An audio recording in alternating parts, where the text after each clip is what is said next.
Hi guys, and welcome to our vlog. Dati, wala naman akong kahilig-hilig sa mga drink shops. But as I seasoned, I realized na masarap nga namang walang iniisip at may kape lang na hawak. Nowadays, wala akong ganang pumuntang mall, not unless may bibilhin na kailangan or kakain kami. Mas hinahanap ko na yung nakaupo ka lang at nagmumuni-muni, ina-appreciate yung mga sights sa paligid at kakwentuhan si Glenn at Arwen. Siyempre naman, hindi pa rin nawawala yung hilig ko sa panonood ng live gigs, pero sa ngayon, may tamang panahon at tamang budget para dyan. Sa buhay ko ngayon, dito muna kami mag-chill. Next year na tayo magdagat. Nandyan lang naman si Patar eh. Lagi ko rin nasasabi na ang swerte namin kasi ang lapit namin dito sa Tagaytay.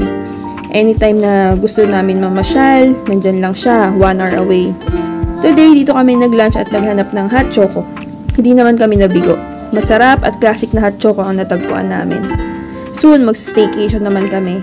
I mean, why not? Sa dami na napuntahan namin, ilalagay ko na to sa bucket list, diba? Kaya tara, samahan nyo kami sa maghapon na to. Let's go! Maiksi lang to, kaya tara, enjoy!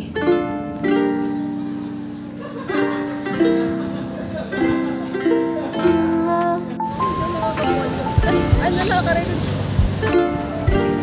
Ba't mo na-record? Play na rin sa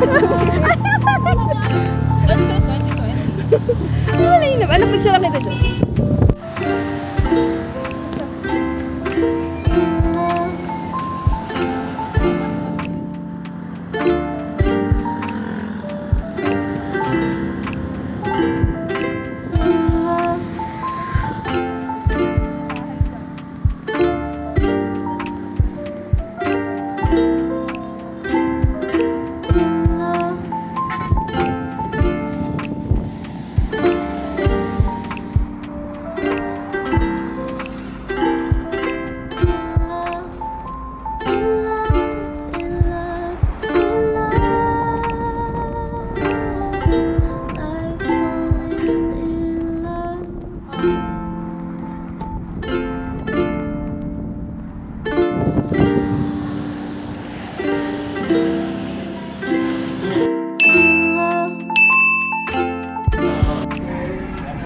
At ito na nga, charan! Ang ganda ng view, diba?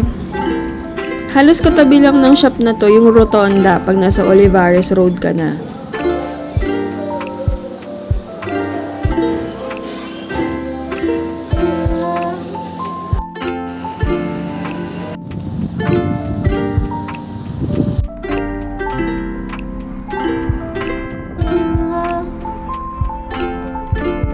Ready sa camera.